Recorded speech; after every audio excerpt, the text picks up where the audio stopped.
아시아나 항공 매각 무산 발표가 초읽기에 들어갔습니다. 채권단은 일단 아시아나 항공의 경영을 정상화시키겠다는 방침인데 여기에 천문학적인 자금이 투입될 전망입니다. 자세한 내용 취재기자 연결합니다. 고영욱 기자.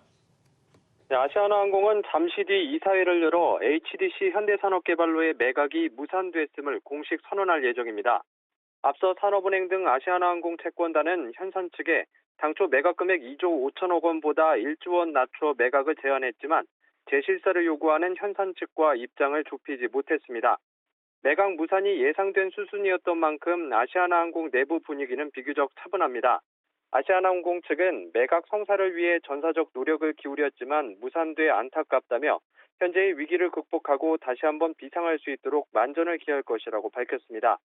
아시아나항공은 올 2분기 화물 운송 실적에 힘입어 깜짝 흑자를 기록하기도 했지만 누적된 적자와 코로나19 여파로 부채 비율이 2,300%에 달합니다. 이에 정부는 조금 전 4시부터 기간산업안정기금 운용심의회를 열고 아시아나항공 경영 정상화를 위한 지원 방식을 논의하고 있습니다. 예상되는 지원 규모는 2조 원 안팎입니다.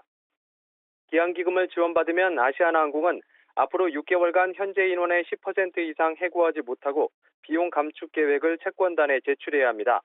자본 잠식 상태에 빠진 에어부산 등의 아시아나항공 자회사는 분리 매각이 유력합니다. 이번 매각 무산으로 현대산업개발은 계약금 2,500억 원을 돌려달라는 소송에 돌입할 예정입니다. 지금까지 한국경제TV 고용욱입니다. 항공업계는 코로나19 사태에 직격탄을 맞은 대표적인 업종인데요. 그나마 대형 항공사는 화물 운송으로 근근히 버티고 있는 반면 여객 비중이 큰 중소형 항공사는 최악의 상황입니다. 박혜린 기자가 보도합니다. 코로나19로 항공업계가 매각과 구조조정으로 얼룩진 가운데 대형 항공사를 중심으로 주가는 기지개를 켤 조짐을 보이고 있습니다. 급감한 여객 부문 수요를 화물이 메운 덕에 2분기에 이어 하반기에도 대형 항공사들의 깜짝 실적이 예상되기 때문입니다. 실제로 지난 5월 고점을 찍은 이후 주춤하던 항공 화물운임은 지난 2달 새 약 20% 상승했습니다.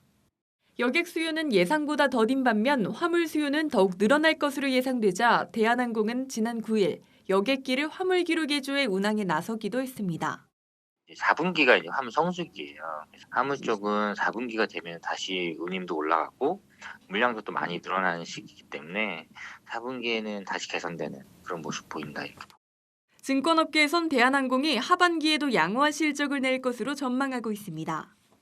FN가이드의 추정치에 따르면 3분기 대한항공의 매출액은 1조 9,504억 원, 순이익은 313억 원으로 지난해 3분기 대비 순이익이 흑자 전환할 것으로 예상됩니다. 전 세계 화물 캐파의 40%가 여전히 셧다운이라는 의미이기 때문에 대한항공 아시아나 쪽의 어떤 실적은 생각보다 잘 나올 수 있는, 어쩌면 작년 대비로도 올해가 더 좋을지도 모르는 그런 그림까지도 기대를 해보고 있습니다. 화물이 항공업계의 효자로 자리 잡은 한편 저비용 항공사의 시름은 깊어지는 상황입니다. 평균 화물 수송량이 대형 항공사의 1% 수준밖에 되지 않는 데다 화물기로 전환 자체가 어렵기 때문입니다. 코로나19 백신 수송 수요 기대감까지 더해지면서 대형 항공사를 중심으로 주가 상승에 대한 장밋빛 전망이 이어지고 있습니다. 한국경제TV 박혜린입니다.